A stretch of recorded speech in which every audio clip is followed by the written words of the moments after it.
You're listening to On the Way Home with your host, Emmy Kelly. Hi, everyone, and welcome back to On the Way Home. I'm your host, Emmy Kelly, and today we're joined by someone who has shaped Canada's housing and homelessness conversation from multiple angles: frontline work, policy, research, and national advocacy. Dr. Nick Falvo is a respected researcher and editor-in-chief of the International Journal on Homelessness. With more than a decade of frontline experience supporting people experiencing homelessness, Nick brings a rare blend of practical insight and academic rigor to today's discussion. We'll explore what home means through Nick's lens, what realistic short-term goals Canada can and should pursue, and why federal investments and how we allocate them remain central to solving the crisis. Let's get started. Welcome, Nick.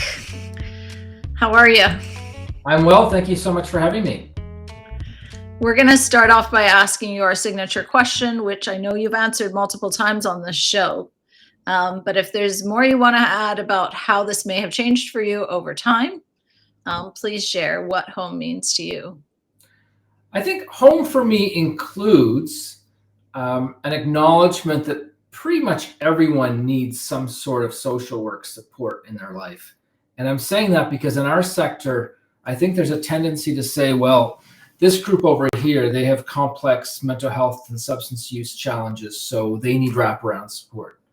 But most other people don't. And I think we need to stop thinking like that. I think we need to normalize wraparound support and acknowledge that pretty much everybody, including people with jobs and in very good health, needs some sort of wraparound support. How do you get wraparound supports in your house? I'll give you a perfect example. My in-laws. For years and years, my mother-in-law ran the household. She made sure appointments happened. She reminded people of things. She did things like turning on the house alarm. She got the cable box picked up, whatever. As her health has deteriorated, we're seeing that my father-in-law, there was a lot of reliance on a lot of the work she did. And I think in a lot of households, it's like that. Everyone needs some sort of help. There's often a division of labor. Even somebody in very good health needs somebody else to help them with something. So people need to stop saying it's just people with complex health needs that need social work support. I think we all benefit from some type of support. Well, you've spent a decade working on the front lines with people experiencing homelessness. Can you share with us how that experience has shaped your perspective on current housing policies in Canada? Yeah, I was really lucky. I started working in 1998 for a place called Dixon Hall in Toronto. And I started as a frontline shelter worker. I got to work at a couple of drop-in centers. I eventually worked at an employment program, helping people who are homeless to get jobs. And I worked with some great people. And most researchers don't get to do that. Most researchers, go master's degree, PhD, postdoc, onto publishing documents. I was pretty lucky to get 10 years of that. And so it taught me a lot of things. And one thing it taught me was to be suspicious of new trends. When an advocate comes along and says, I've got this brand new idea. When a researcher comes along and talks about a brand new model, it taught me to say, hey, wait a second. I'm going to put myself in the shoes of a frontline worker right now, and I'm going to ask myself about the tangible impact this intervention might have on a client. And so it taught me to be suspicious, and it taught me to be realistic. And it also encouraged me to do other things like use plain language. Avoid jargon, because guess what? If you're developing jargon in an ivory tower, it's probably going to get muffled and misunderstood by the time it gets to the front line. So let's avoid jargon. Let's use plain language. And let's make sure that researchers and policymakers and funders and the front line are all talking to each other. So what did I learn from the front line? I learned about being realistic. I learned about being suspicious of new trends. I learned about the importance of jargon-free communication as well. I love that. And I'm going to add for our listeners that not only are those all the awesome things that Nick brings in his research to make it like real and relatable, Nick also like plans really great like hands-on learning tours. And I'll throw in as a bonus there, he is a fast walker and keeps everything on clip. So you can actually expect to participate in everything that you signed up for. You've spoken, Nick, about the need to distinguish between aspirational and realistic goals. In your view, what's a realistic short-term goal Canada should be focusing on right now? So I like to think a lot about something called Reaching Home, the big federal funding program for homelessness programming in Canada. Some listeners are old enough to remember when that program started in 1998 under a different name. It's since had multiple names. Now they call it Reaching Home. It's an Ottawa program, federal, I mean. It stretches across, 67 communities, I think. And here's where I'm going with that. It's about $500 million a year. $500 million a year is the budget for that. I think it's $5 billion over 9 years to be precise. And while that may sound like a lot of money, it's not enough money. It was a federal report from 2018 that showed that for every $13 invested in homelessness programming from other sources of government, just $1 in federal funding was provided. Now, Reaching Home has expanded since then. But what I'm saying is Reaching Home doesn't lead the way it could. Reaching Home could be a much more generous funding source, and it could far surpass the roughly $500 million a year budget it has. And I think as a sector, we need to stop being polite Canadians about this. I rarely hear advocacy asking for a substantial increase in Reaching Home funding. I'm not saying they're not there, but I think we tend to let the federal government off the hook. It did expand under Trudeau, the Reaching Home program did. I think in nominal dollars, annual funding roughly doubled under Justin Trudeau. Again, not adjusting for inflation, but it was a substantial increase. But it had started at such a low level, and it's still not as robust as it needs to be. So something very realistic at this point is let's increase Reaching Home funding across the country. As soon as possible. It would have an immediate impact on local communities. Interesting. I haven't yet had the focus on one stream, but now that you've said it, Blue Door, I know, and other charities as well have definitely been able to benefit communities very directly through that fund. We've been able to acquire scattered sites. We've been able to use it towards development of our new affordable housing development build. So certainly a great fund and opportunity there. Supportive housing is often cited as a key to ending homelessness.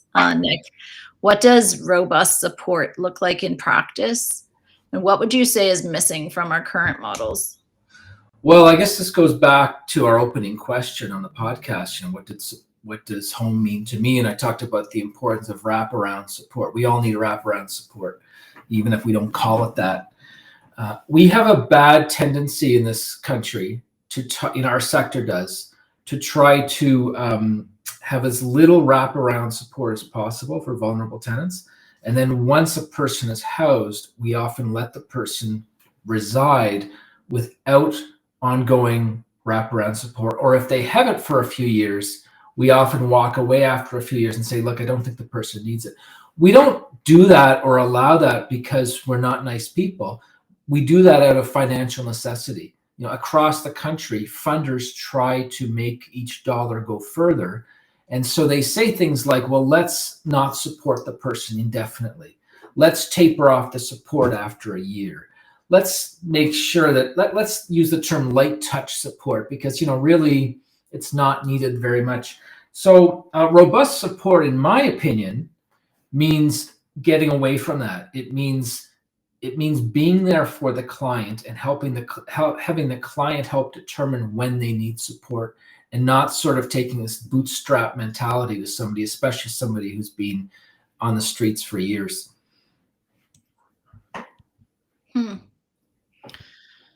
You did emphasize the importance of federal funding, and you specifically addressed Reaching Home now, but what specific changes would you like to see in how federal dollars are allocated to communities, particularly to ensure that smaller or rural areas who often struggle to access the same level of support as larger cities can equitably receive and effectively utilize those resources?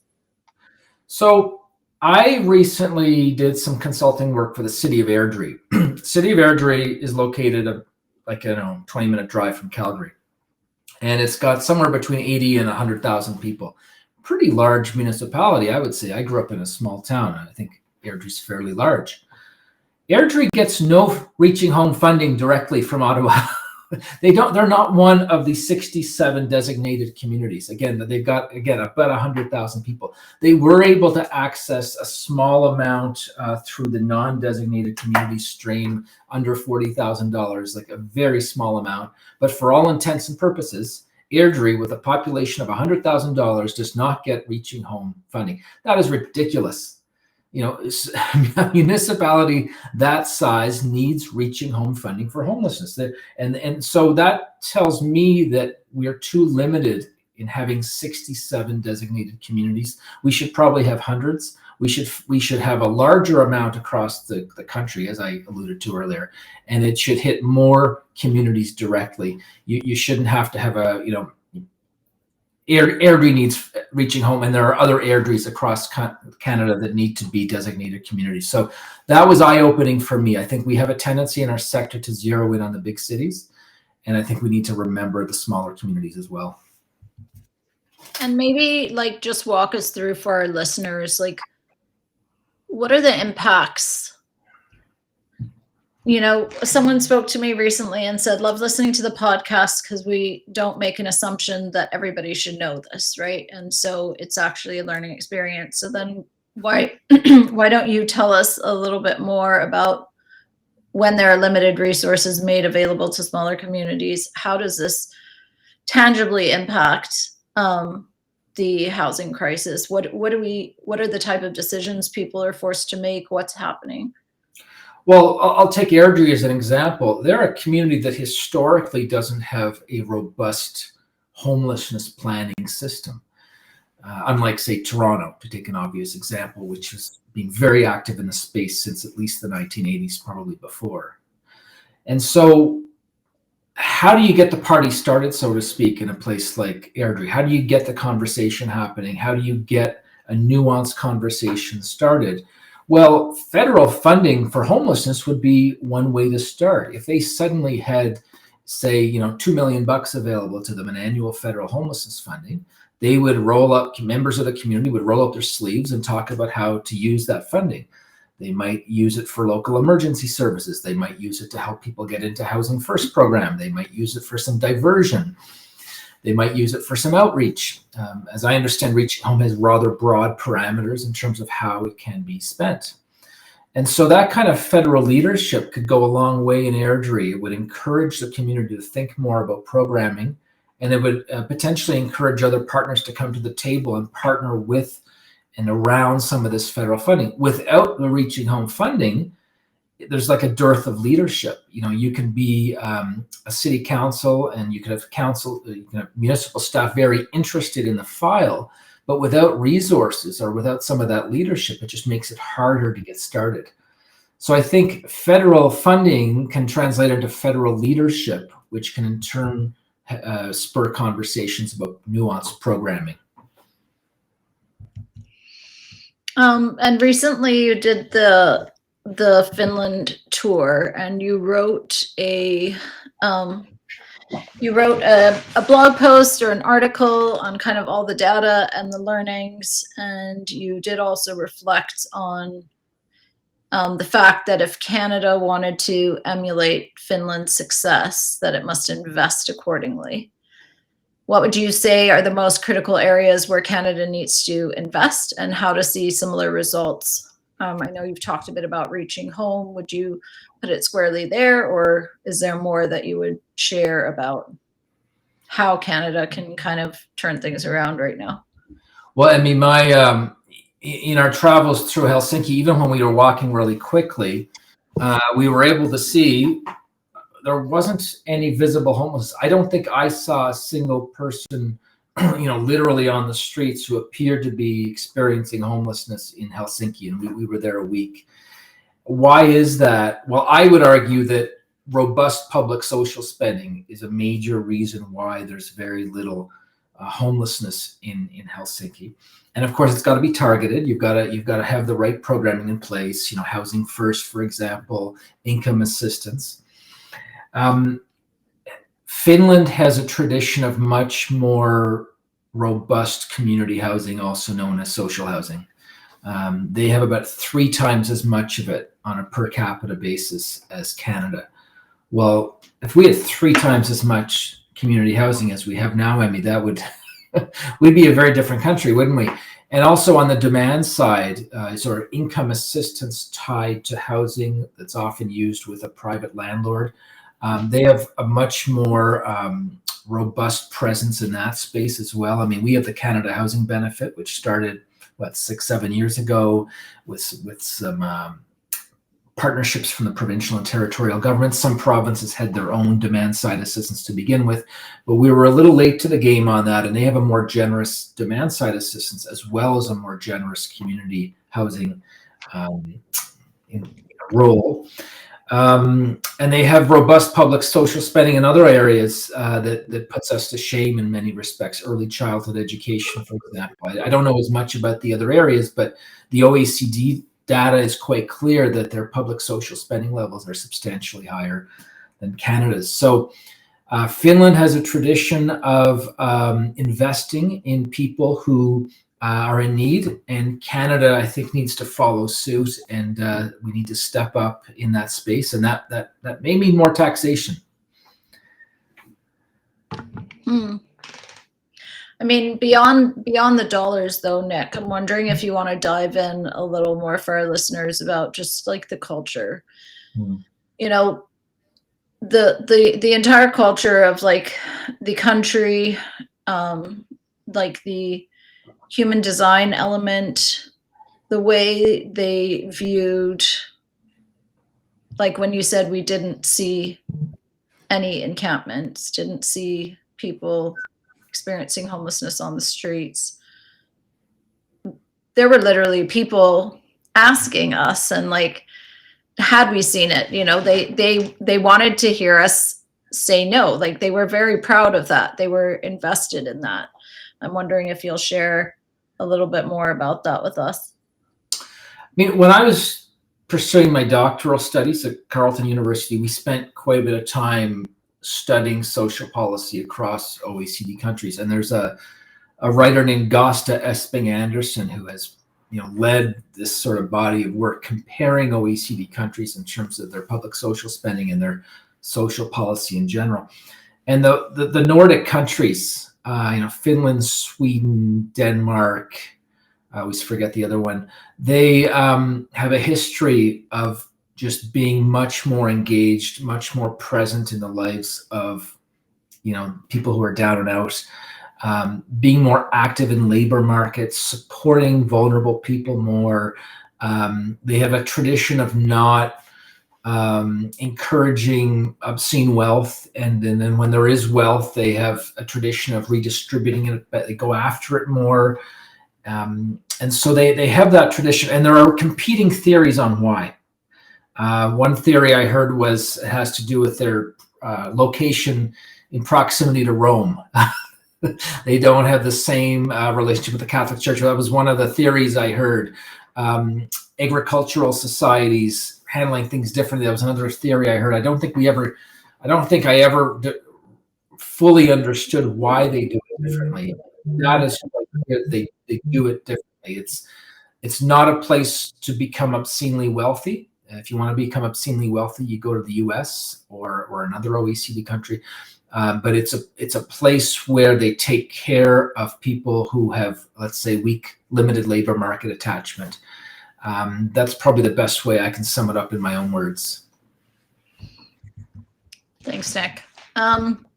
How do you believe that researchers, policymakers, frontline workers can collaborate more effectively to ensure evidence-based approaches translate into real-world impact. And I know you touched on that earlier, how you bring your frontline experience into your research. And I've also seen the reverse, where amazing research can happen and we know a lot about what we need to do, and then it doesn't get translated until somebody does. Like, how can we connect these worlds much more, and how can we ensure that all this amazing work that gets done actually translates into impact? This is a real challenge, and I spent a lot of time in academia. I mean, much of my life I was a student, including 7 years pursuing my PhD. I think professors, or let's say university-based researchers, work very hard and are passionate about what they do, but they're part of a bigger system. And the system is, I think, very elitist historically. I mean, I think 100 years ago, the people that went to university tended to be higher income folks. They were the elite, and they were being trained to speak to the elite, to have conversation amongst each other. And so we developed these things called academic journals that I think historically were meant for professors to publish their work and to be accessed and read by other professors, experts talking to experts, if you will, but I'll use air quotes when I say that. And young professors, as they're leaving the PhD and becoming tenure track professors, are part of that system, and they have to perform, if you will. They have to follow that system. They have to publish in journals or books, and they don't have much choice but to follow the rules. And I think that's got to change, because what's happening is a lot of the time, historically, especially, professors weren't even trying to get their work into the hands of people on the front line in our sector. That's changing a bit, but historically they weren't even trying to get it. They didn't necessarily care if frontline workers or managers in the nonprofit sector were reading their material. And worse, so they weren't working with the frontline practitioners, if you will, to develop research projects. And if there's one thing I've learned as a research consultant, it's that nonprofit leaders, people who are practitioners, people on the front line, they develop very good ideas for research.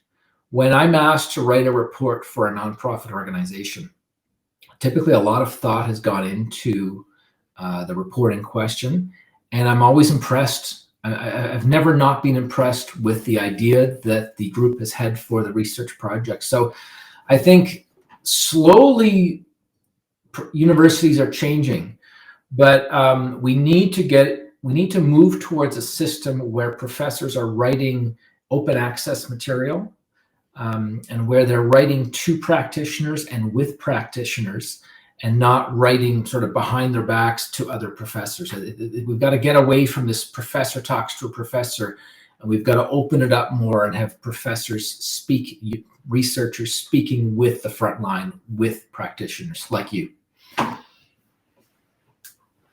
I love that. I do also think there's is there, I'll ask, a role for government also in this learning loop? I think about nonprofits often already kind of struggling probably to deliver on the day-to-day on limited budgets and resources, and then operationalizing research where funding may not necessarily connect to the opportunities. Do you see something like that being true? Well, I mean, governments fund universities. I mean, they're not exclusively. Unfortunately, our students' tuition fees pay a rather large share of university operating budgets. But university research is largely funded from government money.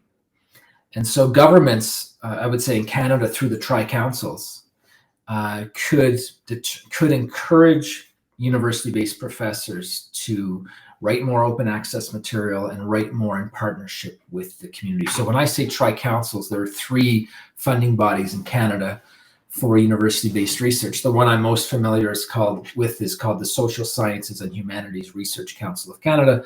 We call it SSHRC for short. Well, If you're a university-based professor in my area, in my world, you're probably trying to get SSHRC funding every year as a university-based professor. So you're probably applying frequently for that money. And so SSHRC has power. SSHRC has leverage. If SSHRC wants to encourage more open access research, more plain language research, more research in collaboration with the community, they can really largely shape that if they want to. So that would be one way government could play a meaningful role in improving that partnership. But what about the part about, like, if all of that were true, and it sounds like you're already working towards that, what about the part to take that research off the shelf and make it a reality? Yeah, I think researchers have a lot to do with that, and I'll tell you what. I'll give you a sense of what I mean. When researchers are in the ivory tower and writing to each other, they're often not picking applied topics. They're coming up with abstract ideas, and they're writing along themes, for example. They're not being very relevant to community. And as a result, when the research is done, it's very hard for funders or policymakers to take that research and do something with it. Whereas if the university-based researchers were working more in collaboration with the Frontline, it would be much easier for the end result to then be translated into policy design. So I think it starts with a good applied research lens, good partnership with community. That then makes it easy to take the finished product and do something with it. Got it. You're also editor-in-chief of the International Journal on Homelessness. Tell us about what promising research or global trends you think Canada should be paying closer attention to right now. I would love to tell you that researchers around the world are leading the way in innovation. I don't think they are. I think practitioners are. I think practitioners, like senior leaders and policy designers at nonprofit organizations in the homelessness sector, including many in Canada, are designing very interesting programming, and professors are then often writing about it. They're following, but it's actually the practitioners who are doing the innovative work. An example that comes to mind is London, England, where I think you were with us. There's an organization called St. Mungo's. St. Mungo's is a long-established nonprofit. They are now in 10 jails. So they're a long-established nonprofit in the homelessness sector, and they now have a presence in 10 different jails in the London area. They focus on the inmates' last 8 weeks of detention, and in that time, try to transition a person into community, into housing. We don't do a lot of that in Canada. And that, I think you just got to take your hat off to St. Mungo's for their innovation on that. You got to give some credit to the government in England for funding that, but you got to give credit to St. Mungo's for pushing the envelope on that. I can't think of a university-based researcher who's shined the light on the importance of doing that. There may be one or two out there, but I certainly haven't seen much research on it. But I've seen St. Mungo's do the work. And I'm happy to say that we've got another study tour planned for Amsterdam, February 2027, which I'd be happy to talk about.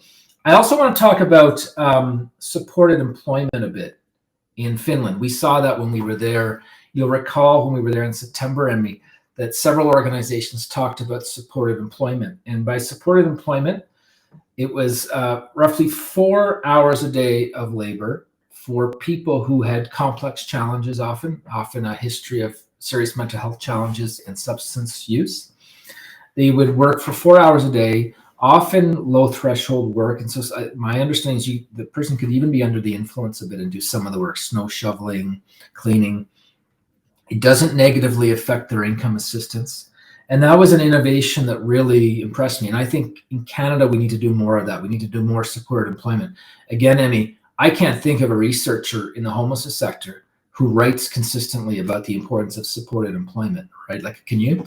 So I've seen great innovations. I'd love to tell you I've seen the innovations from researchers. I would actually say I've seen the innovations from practitioners, and I'm happy to take some folks to Amsterdam in February 2027 to see some more of them. Thanks, Nick.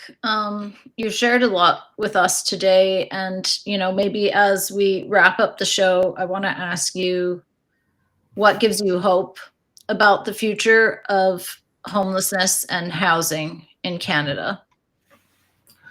I'll start by saying there's a lot to feel discouraged about, in the sense that numbers seem to be rising over the past 5 to 10 years, numbers in the homelessness sector. Staffing challenges are getting more dire, I think. The overdose crisis and drug poisoning crisis is becoming a major challenge in our sector. However, in spite of all that, I'm very encouraged by local innovations, typically led by local nonprofit organizations in the homelessness sector. For example, here in Calgary, where I am, there's a place called The Source. It's a place downtown. It's a hub where a person's homelessness journey can start in some respects. There are something like 15 different organizations represented. Staff from those organizations are there. A person can have a touch point with a staff person from one of many of these organizations. They can also get a common assessment tool completed. That's where they're sort of entered into the local triage system for Housing First. I think common assessment tools are something that's given me hope, in the sense that the survey a person answers, or the questionnaire a person answers when they want Housing First, we're getting a little better at them. I think we started 10, 15 years ago with some pretty crude questions. There were some pretty disempowering experiences for people experiencing homelessness, as they had to answer yes or no or check boxes. And I think we're turning the corner on that. We're starting to ask more strength-based questions. We're starting to understand the importance of making it a more empowering experience. Can you tell us a little more about what you just referred to, the line of questioning and all of that stuff? Yeah. So, I recently led some research in Calgary on reworking their common assessment tool. And my favorite example from that was, historically they used to ask a person, do you have challenges with tenant management? Which sort of sounds like, have you got a problem? Like, are you a bad tenant? Do you have people come into your unit and you let them do whatever? And so we had a nice conversation at the community level about changing the question to something like, and I forget how we ended up wording it, but it was something like, do tenants sometimes come to your unit and refuse to leave? Can you tell me a bit about that? When you have 15 or 20 questions, and they're all sort of like the first kind of question, where it sounds like you've got a problem, and you can change them into questions that make it sound like you've actually been victimized, you've got nothing to be ashamed of, it can create a more powerful, more empowering experience for the client. And so I think Calgary, Toronto, other communities are starting to move towards this. They're starting to realize that some of the questions that were asked initially, with the best of intentions, were actually not creating the most positive experiences for tenants, and that we could do better as a sector. I think we're getting better on the Indigenous piece in Calgary, or in Canada, I meant to say. I think 20 years ago, if you'd asked somebody in the homelessness sector about Indigenous homelessness and programming, they wouldn't have known what to say.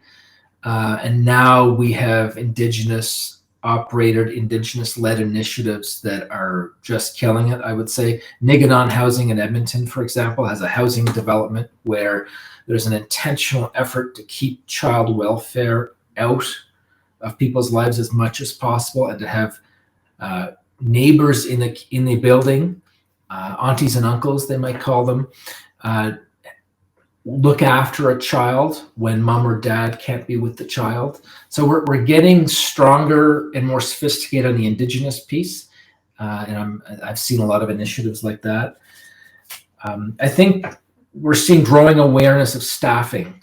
When I did Frontline work, nobody talked about staffing. And now it's hard to find a meaningful conversation happening in our sector without somebody talking about the importance of staffing, the importance of having good remuneration, good benefits, good debriefing, good mental health counseling for staff, good techniques at fostering mental health wellness on the part of staff as well. And I think we're getting better at understanding the importance of flowing people out of homelessness quickly. I think we're getting better at understanding that an emergency shelter stay should be short, and that staff need to work very intentionally with new clients to get them into housing. And I'm happy to say we'll be talking about a lot of these initiatives January 21st to 23rd in Toronto at an executive retreat that I'm helping organize. And to learn more about it, you can go to www.executiveretreat.ca. Is that just for executives? It's for people who identify as a senior leader in the homelessness and supportive housing sector. So you could be an executive director or a CEO. You could be a director. You could be a manager, but you have to be, comfortable engaging with that group. And so it's nice to bring together the senior leaders. It's nice to exchange success stories and to talk about what barriers lie ahead. Very cool. I am signed up and excited to see. I think that this particular event is supposed to be focused on action and solutions, which is a very cool element. I'm excited to see how that goes. Nick, anything else you want to share? Well, I probably should have said a word about Build Canada Homes. That's the new, some people are calling it the new national housing strategy. Others are saying it's not quite that, but it's an initiative of the current federal government, the Carney government. It's going to be, I think the focus is going to be trying to create more housing and to do it in integrated ways with good federal leadership. I think it involves a federal entity not just being a funder, but also being an enabler and a leader, more engagement with the key partners. And details are forthcoming. I mean, a lot of us are waiting to see what this means, but there's a lot of excitement about that. But I hope that with Build Canada Homes, we don't make it so hard for nonprofit developers to create housing. I mean, as I'm sure when nonprofit housing is created today, nonprofit entities often have to put together 12 different funding sources to get a new project built. And I'm hoping Build Canada Homes can help address that and to not make it so difficult. As you also know, Emmy, I'm sure funding cycles don't align very well, federal, provincial, municipal, depending on where you are in Canada. So you might be looking for matching funding from a federal funding program, and your provincial funding program does not align with that timing-wise. What are we going to do? And as I'm sure you're aware, there isn't enough operating funding for existing housing. Typically the housing will get built, and then it's a fight for whoever's left holding the bag on the nonprofit housing building. It's a fight to get operating funding to sustain those units and to have them appropriate and affordable for low-income households. And it's a fight to get the funding for wraparound supports, which we've talked about a few times today. And I hope Build Canada Homes can square the circle on that. I hope Build Canada Homes can show leadership and not make it so freaking hard for nonprofit developers to create affordable housing. But yet it's incredible. Despite of all those barriers, nonprofit providers still create affordable housing. So that says something about our sector. Yeah, I was going to say, I think we can give an honorary Masters of Design or something to a lot of nonprofits there who figure out a way. But it certainly would be amazing to have more tools in place to unleash the scale and capacity and all that's needed right now in Canada. Nick, I have to ask before you go, is that an OVO shirt? I don't know. I think I got honors. I see all the owls. I'm like, that'd be cool. Yeah, I don't know. Anyways, thank you so much, Nick, for joining us on the show today. It's been super informative and helpful, lots to think about. And I think you do quite a bit of research. So maybe before you go, if you'll just share with our listeners where they can read some of your work and learn more about you, and how they can be a part of finding solutions in housing and homelessness. Yeah, so my website is nickfalvo.ca. I upload a lot of material there throughout the year, including chapters to an open access textbook. I'm quite passionate about making research available to practitioners and not just other researchers. And you can sign up for my blog at the website. So I encourage people to go there and to engage with me. I'd love to hear from you. And I'd love to connect with a lot of you on LinkedIn. I used to say Twitter, but Twitter's changed. So LinkedIn. See you on LinkedIn. Awesome. Thanks, Nick. Thanks so much for joining us. Okay. Special thanks to Nick for joining us today and sharing such thoughtful, grounded insights. Nick's ability to connect frontline realities with policy opportunities is exactly what our sector needs right now. For our listeners, if you're looking to understand where Canada can make real measurable progress and how evidence and compassion can work hand in hand, this conversation is one to bookmark. Thanks for tuning in to On the Way Home, a podcast brought to you by Blue Door. Until next time, stay well, stay engaged, and keep moving us all closer to a future where everyone has a safe place to call home. You're listening to On the Way Home with your host, Emmy Kelly.